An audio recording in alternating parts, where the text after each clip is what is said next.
Hey warriors, welcome back to my channel. If you're new here, my name is Brittany and I've been a type 1 diabetic for 17 years. Today I would like to talk about diabetes burnout. But before I get started, please hit that subscribe button and give me a thumbs up. I really do appreciate it. So lately I've been experiencing diabetes burnout. Diabetes burnout is very hard to define because it can be different for many different people. It can be for a prolonged period of time. And for me right now, it feels like I'm on autopilot and I'm just going through the motions. I've formed some bad habits and a negative perception of diabetes sometimes, and just having some pretty tough days. If you have diabetes, then you already know how demanding and exhausting diabetes can be. It never ends. There's no breaks, there's no finish line. It's ongoing and forever. My diabetes burnout comes in waves. It comes in and out of my life. Sometimes I can be really excited about improving my diabetes management, making adjustments where need be. But lately I just am sick of diabetes. I don't want to think about diabetes. I don't want to talk about diabetes. I just want to remove myself from the reality of it all. But I know that I can't. Right now it's where I try to put diabetes on the back burner. If it wasn't for my technology with the beeps and the sounds, I'd probably be in some pretty bad shape right now. Right now I feel like I just want a timeout, and I'm sure you all can understand. It's basically like the times where I forget to bolus before my meals. I do it time and time again, and then I catch myself afterwards. But at that point, my blood sugar is already climbing up and it could have been avoided. Or it's waking up from a sound sleep from a low blood sugar. I hear the alarms. I know my blood sugar is low. I know I need food or something to drink, but I just don't want to get out of bed. I don't want to do it. I am exhausted, but I have to. Or it's when I just put on a pump site and it goes bad. It feels like the end of the world, like I just did this. I don't want to deal with this. Or it's battling with my doctor or the pharmacy or the insurance company, and I'm tired of trying to fight for the supplies that I need and the insulin that I need to survive. Or it's when I have high blood sugar all day and I feel sick and I feel sad and I feel defeated. Literally nothing I can do but push through.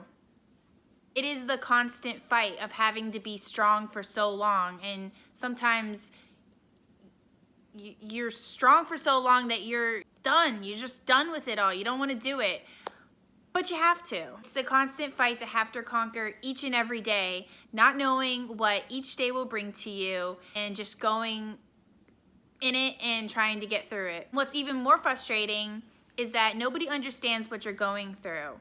Nobody can understand unless they have diabetes themselves.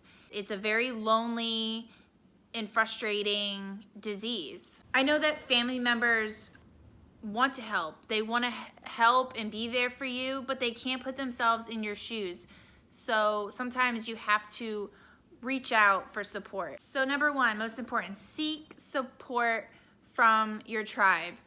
Talk to the diabetes community. There's people literally right there online that can understand what you're going through. You can vent, you can share, you can exchange ideas and tips, and it's a great support system. I think the more that we try to isolate ourselves and blend in and try to run away from diabetes, the harder it is on us, because it comes back and it bites us in the butt. It always does. Talking about it, opening up, admitting it will help you. And I think that's why I'm creating this video, is to just open up and share that you're not alone. I'm going through it too. It sucks, but we can get through this. We need support. We need to feel heard, and knowing that you're not going through it alone is everything. Before I discovered the diabetes community online, I felt like I was the only person in the world with type 1 diabetes. I felt really alone.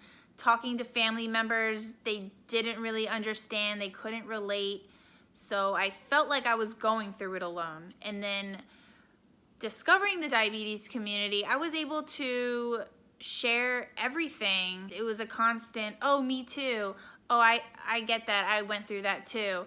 and it's really humbling. It helps you heal and move forward. Another thing that can help is to lower your expectations and release some of that guilt, which I'm guilty of, is setting the bar too high and not meeting those expectations. Yes, we all want that perfect A1C. We want the constant perfect blood sugars, but it's not realistic. It's not always going to be perfect. There's so many variables coming at you that you have to realize that you are still human and you're doing the best that you can. Taking ownership is so important, but setting your expectations too high, you can feel down and defeated if you don't reach them, and it could backfire and make you not want to attend to your diabetes because you feel like, what is the point? I can't get this under control. It's not about motivation with diabetes because you're not always gonna feel motivated. I mean, let's be real.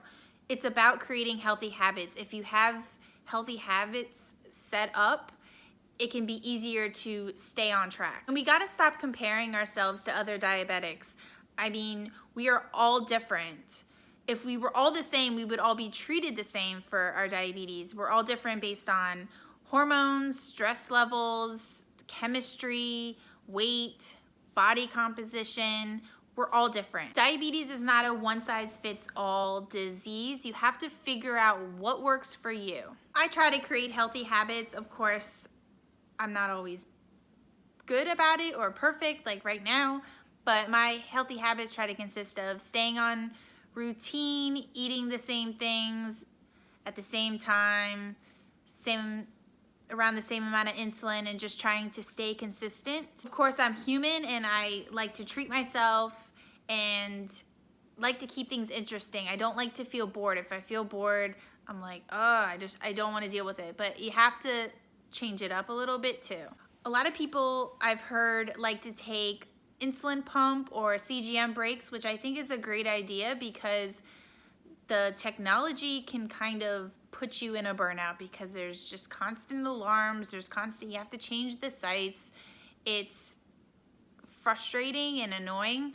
So if you take a break and you go back to checking your blood sugar on your own and taking your own injections, kind of switching it up can be a good option. You can also start accessorizing your diabetes with, you know, those handbags or those stickers you put on your supplies. It kind of makes it fun and interesting and makes you kind of feel pretty cool wearing things that represent you. Again, don't set the standards so high.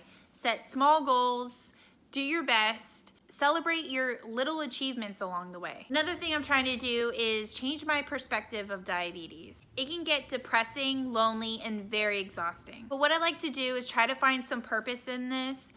Say for instance, I write a blog post or I create a video like this, or I share some information and educate a complete stranger about the disease. I feel like I'm doing something good. I like to transfer my pain and this burden into a positive and hopefully help somebody out there. I always try to think about like, what can I do with this disease rather than what I can't do. Instead of thinking, I don't want to go to the gym or exercise because my blood sugar is going to get low, or I don't want to eat this meal because my blood sugar is going to get high, or I don't want to do this or I don't want to do that. We should start thinking about what we can do and start doing it. Let's stop avoiding our life, our happiness, and our success because of diabetes. I used to play victim to diabetes, but not anymore. I really don't let diabetes take control.